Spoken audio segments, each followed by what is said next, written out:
Hello, everybody. Welcome back to Crypto Today. I'm Charles. And I'm Justin. Good to see you. Welcome back. You're looking nice today.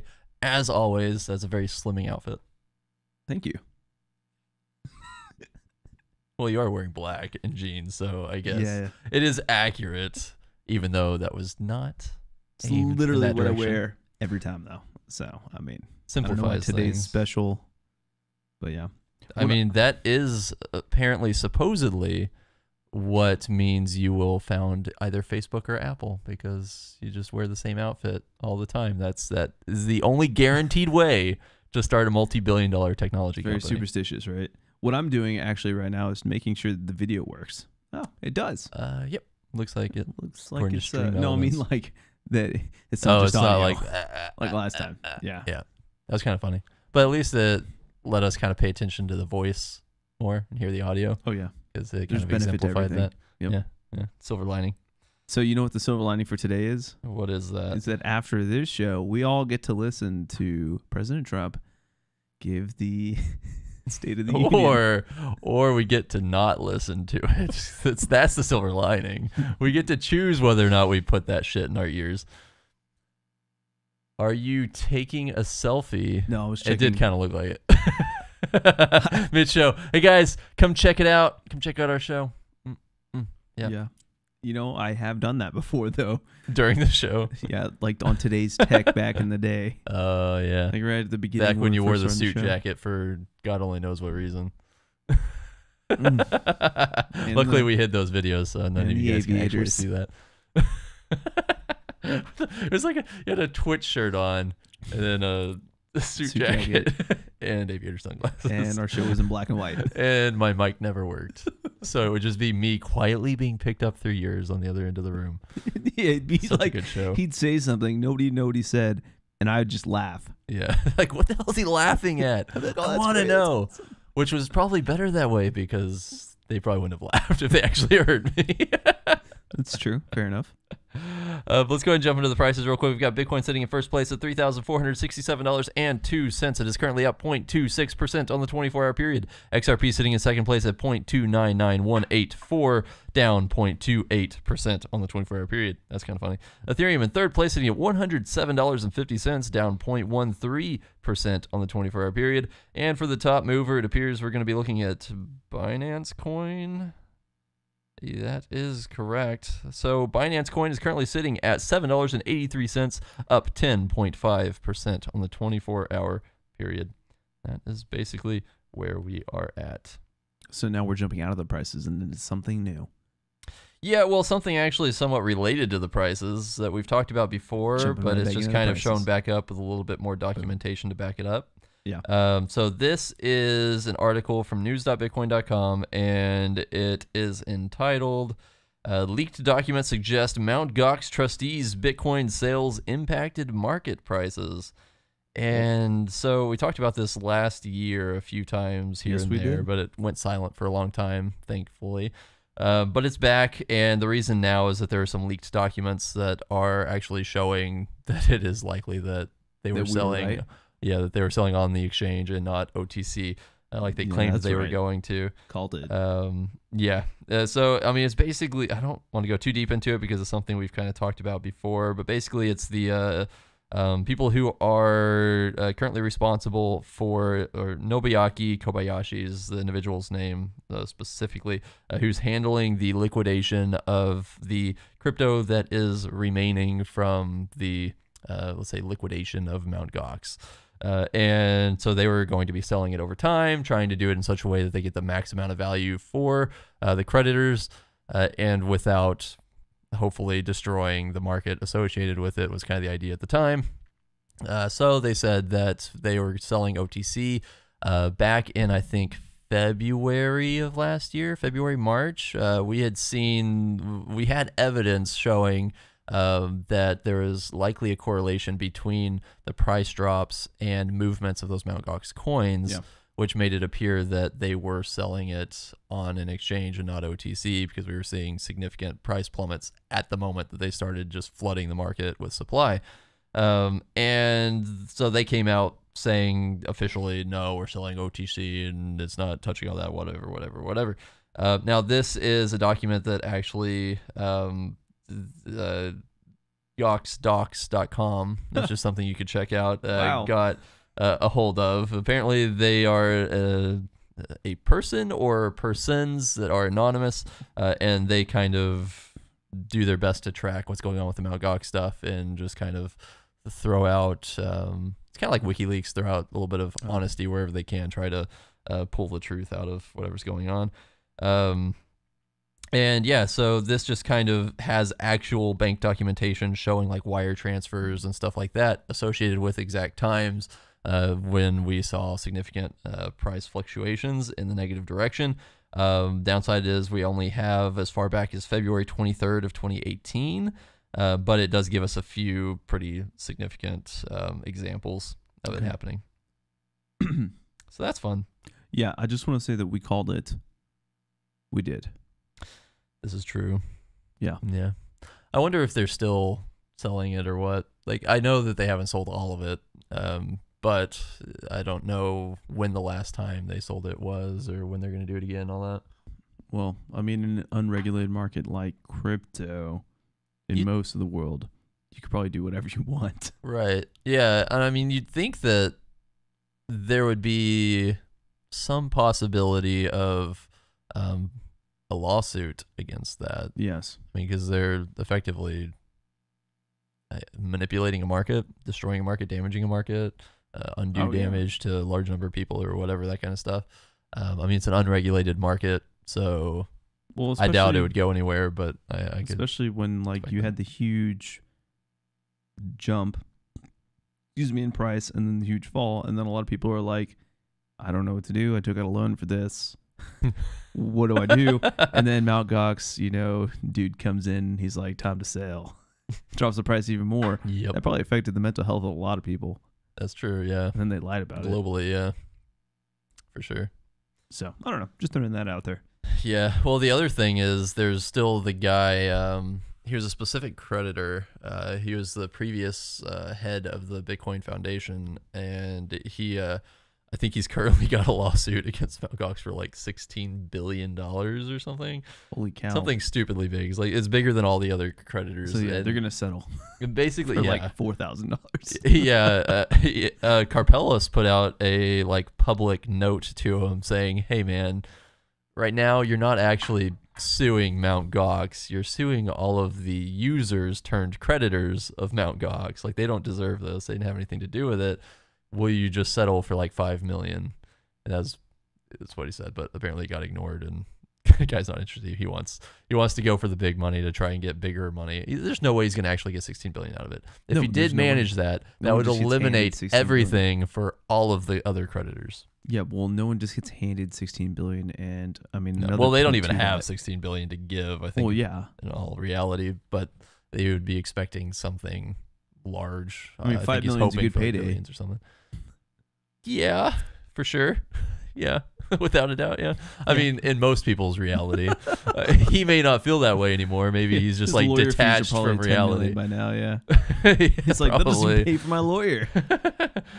Yeah, he's probably like maxed out tons of credit cards, just doing frivolous lawsuits against everybody he runs into all over the place. Probably he's that guy. He's patent troll too. I'd imagine. Yeah, in the United States, just chilling there, just writing patents. Be like, all right. If somebody ever invents this, it's mine. Yeah. Like Craig Wright. Ooh, shots fired. Okay, so jumping into another tiny little story. I'm only going to bring this up because it got a bunch of interest in the community. But this you can find on YouTube, or people have posted it on Reddit for like a specific cutout video portion. So you can see just this portion of it. But Jack Dorsey, the CEO of Twitter, was on the Joe Rogan Experience. Oh. And basically it got to a point where he got asked about cryptocurrency, and then he had just a very short discussion with him on it, maybe a couple minutes. And basically he just kind of regurgitated things that he had said before. They believed in the technology. He thinks that there's going to be a currency of the internet And he thinks that it would be BTC because it has like a history and he likes how it works and stuff like that. But it's like 2 or 3 minutes long, and he kind of goes into that kind of stuff. And that just kind of, I guess, because it was new and it was him talking about it again, people got interested in it. He does and it's have Joe Rogan. Yeah. So everybody saw it, but I mean, he the dude gets a lot of credit too. He does. He really does. But so they've got also the Square app, Square or Cash App or whatever. And he was talking about how they like implemented into that and how he's seen people using it as more of a store of value or an asset than an actual money. So now he's kind of like repositioned the way they're approaching it, because their initial idea was to try and make it easy for people to get it and spend it. Yeah. And now they're kind of pivoting and thinking, okay, how can we just help people kind of get it and I guess store it or keep it and that kind of thing. So they've been seeing some mentality change there. One of the things that I did see on the Reddit post that I thought was interesting was the biggest upvoted one, which makes sense, is basically somebody saying, hey, you've got a lot of pull to make a big difference in cryptocurrency. Maybe just try adopting and developing some of this new technology into your system, into it. So like, I mean, obviously a lot of people are wanting Lightning Network to show up into it and that kind of thing. That I think is very unrealistic because they're still dealing, it doesn't even support SegWit yet. Stuff like that. Like it's just kind of, for being pro BTC and a technology company and all of this kind of stuff, it's a little behind on actually adopting what is out there, considering SegWit was implemented, 2 years ago? Those types of applications like on your phone and stuff. But I mean, I've used Venmo, which is something similar, just without the BTC stuff, right? And I think they got bought by PayPal recently. I can't remember. Anyway. So they're interesting, but I don't view the money in that, like in that application, as like counted in my finances like at all, which is an interesting, I guess, viewpoint. That's how I used to use PayPal. Yeah. So, I mean, that makes sense to me.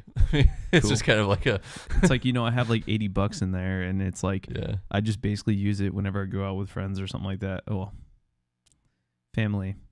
I don't have any friends, so whenever I go out with family and I need to like pay them back or something, then it's like, boom, here you go. Here's a couple bucks on Venmo, and then eventually it just gets transferred back to me somehow. It's just like a way to even out, but you never really deposit it back into your bank account.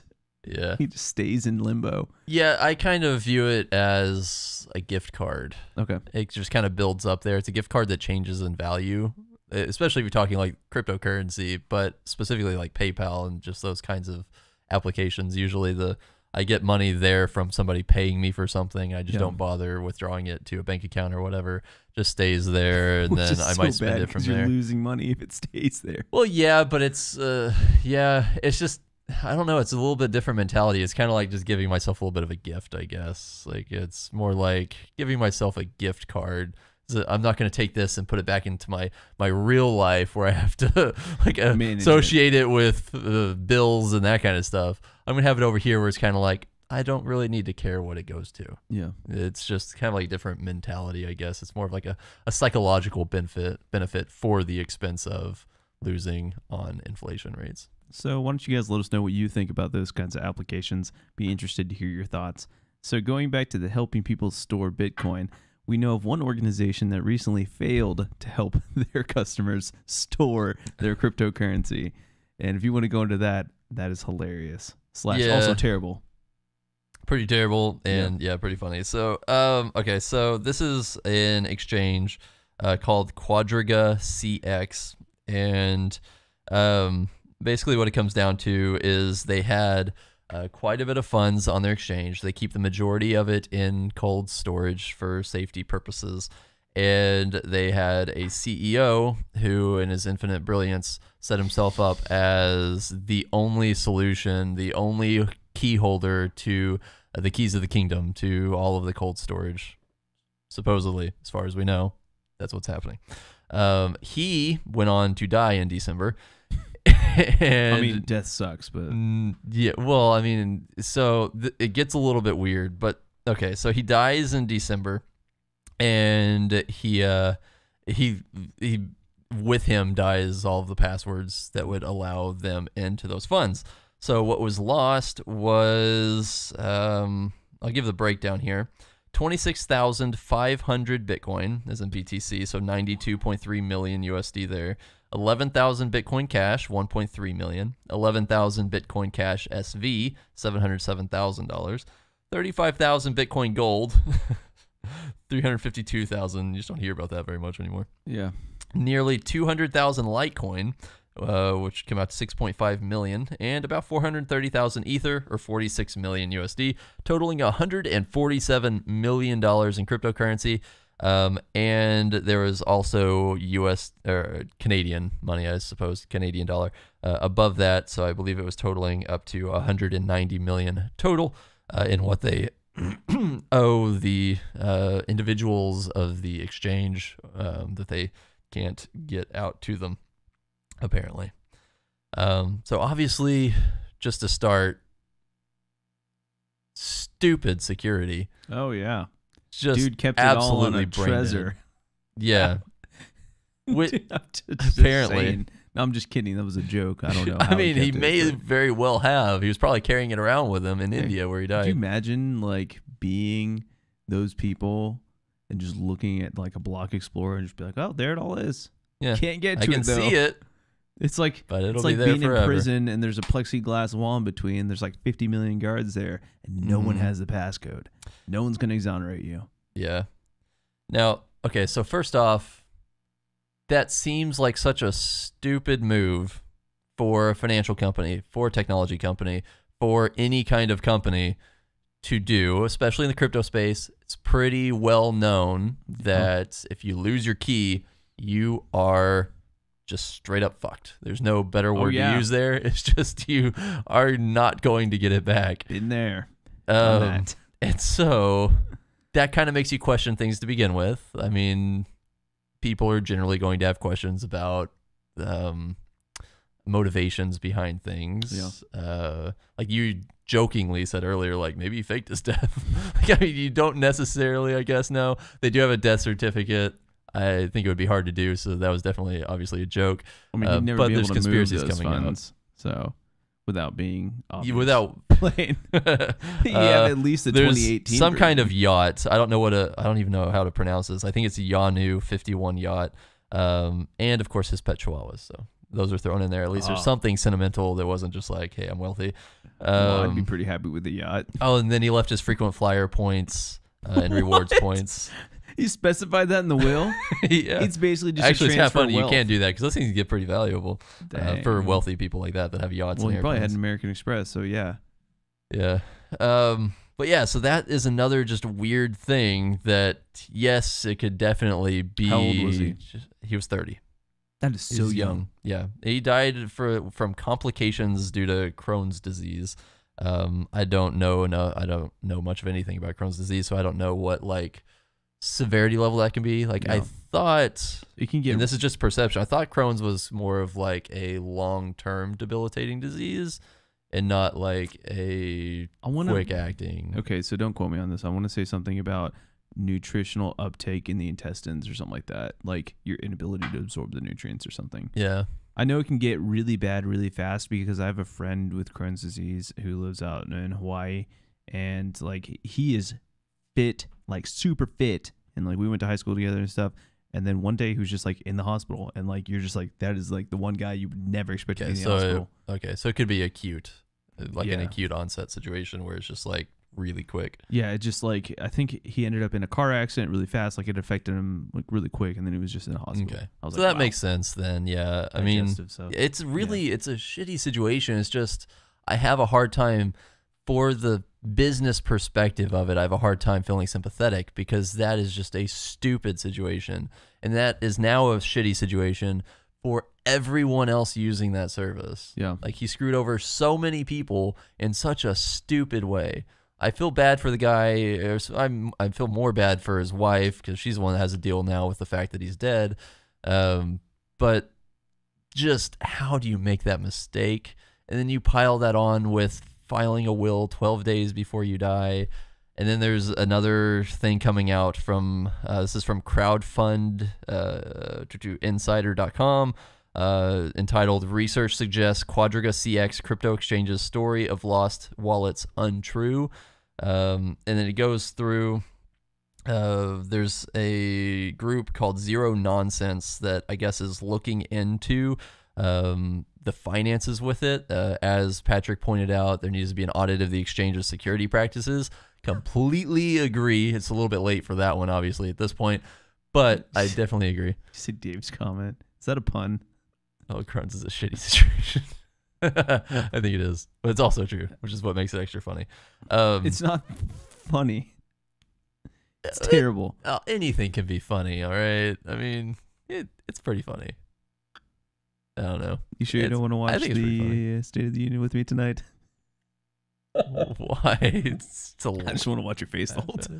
No, I'm You'd good. be like, "Oh my gosh!" No, you'd probably raise your blood pressure too much. Yeah, no. I mean, it's not so much that it's gonna make me mad. It's just I don't care to just sit there and be lied to over and over and over for an hour. Like I don't.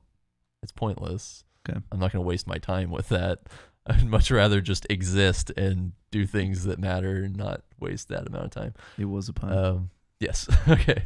But yeah, so basically this group is looking into their finances, all their they're looking into the keys that they know of to see kind of different transfers and stuff like that. And according to this, I don't know how valid this is. I don't really give it a whole lot of merit at the moment. But according to this, they're saying that it kind of looked like a shell game where they're paying out previous investors with new investors' money, and that they never actually had enough money to cover everybody. Ooh, and that there's just kind of like a weird Ponzi scheme situation going for the on win. there. Yeah. Don't know if any of that's true, but there's just different things kind of popping up around it now because it's such a weird situation with such weird different bits of details surrounding Maybe it wasn't it. Supposed to get that big. What, the exchange? Yeah. Well, they had the choice not to let it. Maybe it wasn't supposed to. I mean, Mt. Gox wasn't either, I guess. But, yeah. I mean, this is the one that is basically, it appears like kind of the new Mt. Gox. Like, it's not as big of a deal. Mt. Gox was more money. Watch it be Mark again. Right.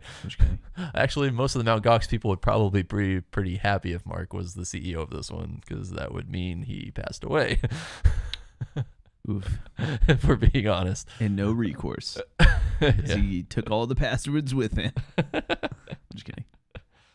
Yeah, but so this company, they filed for creditor protection, which just a lot of people would know what that is. In case you don't, basically that means that they have defaulted. They have a deal with the creditors. The borrowers in this situation, they have a deal with the creditors. The creditors they hold insurance, and the creditor protection was on the side of the exchange. They get to go to basically the government and say, hey, we need some protection. So the government gave them a 30-day stay where nobody could do any lawsuits pertaining to the situation as things are kind of getting figured out. I'm sure it's primarily due to the kind of circumstances behind it, the fact that it's because of a death and not like something that they didn't just get hacked because of negligence or something like that. Though this does seem pretty negligent. It does. I mean, he had to have known at some point that he was the only dude with the password. Right. And it's not like Crohn's just happens like one day and then, it's like you pretty much know you have it. I mean, he was in another country, so maybe there's something there because he went to India is where he died. So maybe something there's like spurred it. I don't know. I have had a stomach issue in India before. Yeah. Spurred on by bad eggs, to the point where like one of my friends, he does acupuncture and Chinese medicine, and like I went to like the local hospital and like they can like they were like, we don't know what to do, and I was like, cool, this is great. And so there's like people sitting on the floor and stuff there, and so my friend just did some acupuncture on me and tried to like help me with the pain to get through it. But I was like, dude, it's rough. Like it's it is what it is. Yeah. So I guess we'll see what comes of it, but I think a lot of conspiracies are going to be popping up around it. I think that's definitely ripe for conspiracies. Oh yeah, I agree, 100%. Oh, Dave, I had a friend with Crohn's. If he ate the wrong thing, it went straight through him. That sounds terrible. You should get tested for Crohn's. I'm just kidding. You do have Totally a similar situation. Yeah, Oh tomatoes man, wrecked me. whenever we had that pasta in college, I felt Oh like I my did. Gosh, dude. Oh my god! And then we saw that freaking, was it Chubby Emu? Is Yeah. that what he's called? Yeah. That video. I was like, that was me. I was going to die. That was me. Okay, that makes sense. Yeah, so there's this Yeah. doctor on YouTube that like does these Really case good studies. videos. He's amazing. Like, and there was one about where this college kid ate bad pasta, drank the whole thing of Pepto-Bismol, and then died. And like, we had some bad pasta in college. One of the other societies, the Finance Society, was doing a bake sale or whatever, so they had pasta, and we ate it. Yeah. As the Entrepreneur The Society. funny thing is, got wrecked.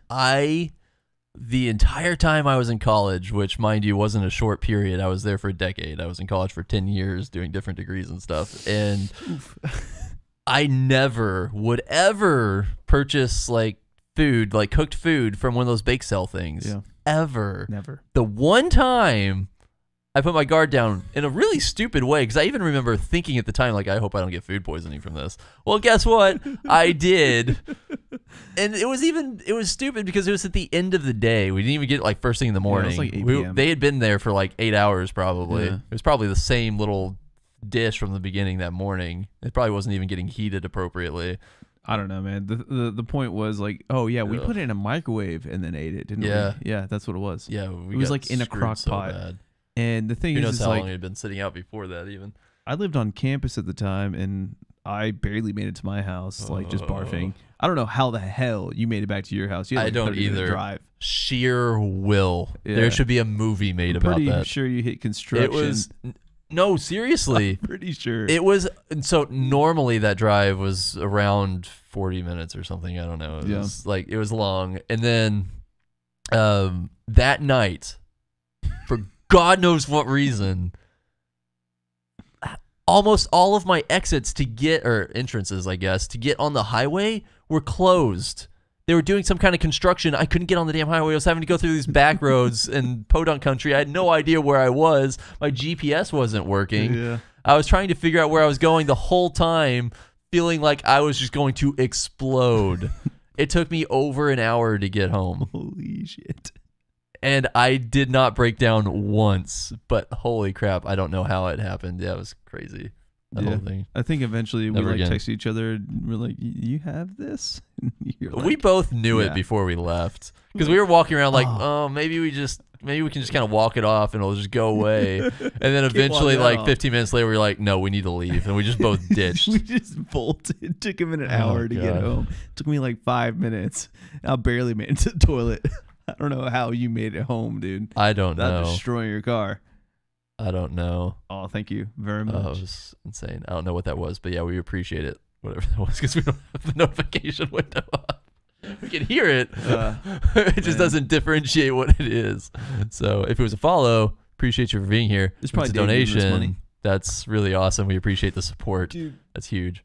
it was just, I don't know, it was so epic. Oh, hey, Terry. Maybe it's Terry, giving what's us up? money.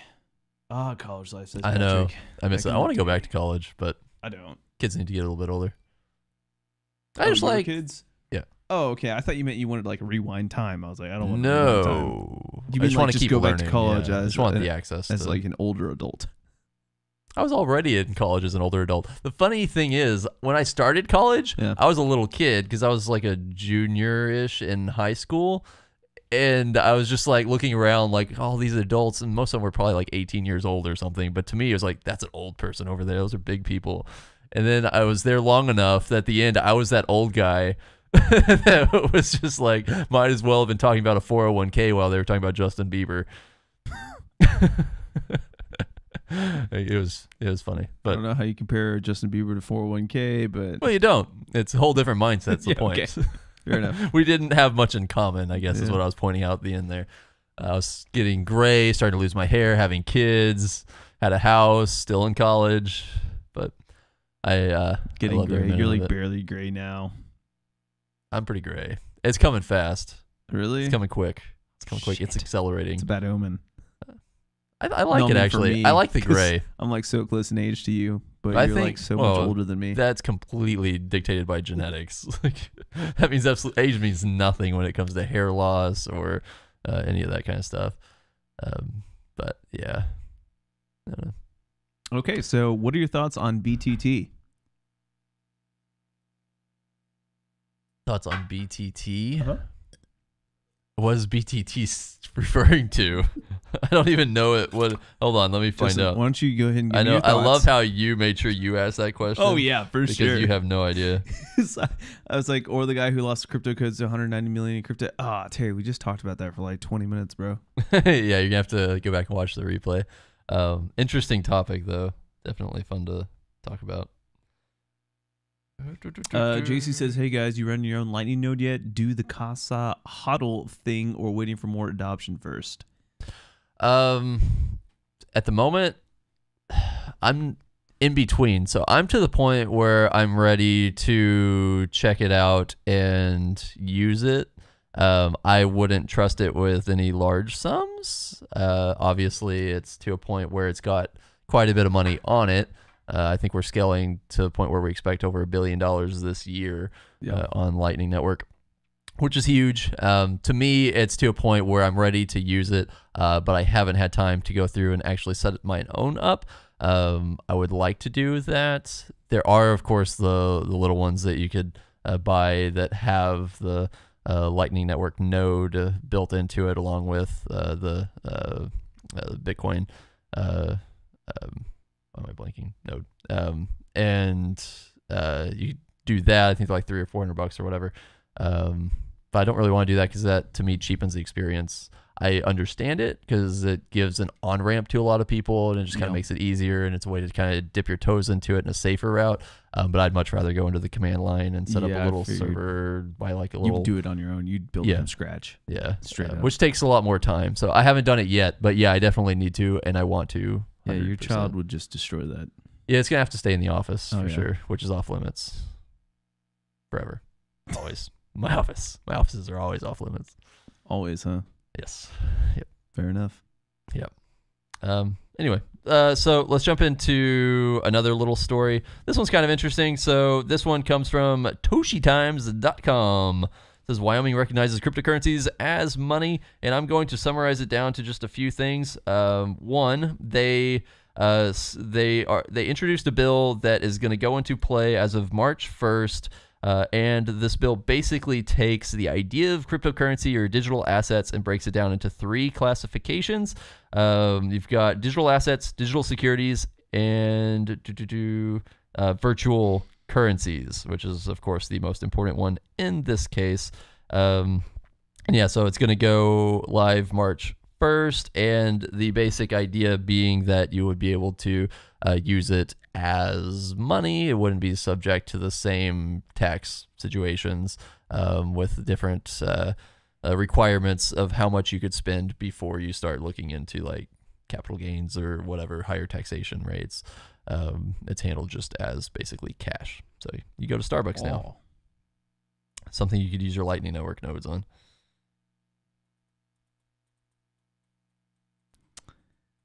Cool. Yeah. Another small one. The SEC is putting out a request for any company that could create a solution for them to keep tabs on blockchain, whatever the hell that means. They want to be able to track different blockchains. I presume they're talking about the bigger ones. They'll probably start with BTC as general as usual, but I suppose they're most likely looking into Ethereum. I would assume is probably the big cash cow that they need to look at, being the SEC and dealing with that with securities. But yeah, so they're trying to get a company to develop that for them, and they're hoping to get a reply from different vendors by the middle of February. Okay. That's a short time frame. Yeah, which is interesting. It is. So what I'm wondering, what companies would do that? That would be somebody like IBM. There's most likely going to be a bunch of little like startup internet kind of companies and stuff like that would look into that kind of thing. But as far as who's going to get the contract, it's hard to say, but I would presume it's going to be a bigger player most likely. It'd probably be somebody like IBM. Okay. Somebody who's already Proven put their track feet record. in in this industry specifically, and it specializes in that kind of thing. IBM especially specializes in that kind of thing because they deal in big data. So is this one of those moves, since the time frame's so short, to be like, okay, we already know who we're going to hire, but we're going to go ahead and put it out there because we legally have to, as like a job search? And no way to know, but hire it's this definitely person anyway? possible. Okay. Definitely possible. My hypothesis that has absolutely no basis in reality and no reason to be believed is Might as well turn us off now. well, no, it's just a fun thing to think about because we don't have any real information on this. We don't know what their motivations are. Yeah, there you go, tinfoil hat. So we've got the Van Eck ETF, also dealing with the SEC. Got 240 days, starting about a week ago. About a week ago. So that is going. They're pushing that in a second time, trying to get it to go through. We'll see what happens. Yeah. However, I feel like this is the kind of thing that the SEC is looking for two reasons. One, to just kind of keep an eye on the industry in general, see who's out there creating securities and try to like catch them when they're doing it that has no relation to them in general. And two, it would be good for them in the use case of things like these ETFs. Like this may be a type of tool that they want to have access to so they can see the broader industry with a better vantage point so that they have their own data and it's not necessarily completely based off of the trust of this ETF. Which there is generally a lot of that in these kinds of things because that's what regulations are for. They set up specific, very strict stipulations for these ETFs and stuff like that so that they have to offer up documentation specifically demonstrating specific things and information about what they're doing in such a way that is kind of discernible as fact so that they can't get away with as much. But this would kind of, I think, help them be more comfortable. What happens to this request if the government is shut down by then?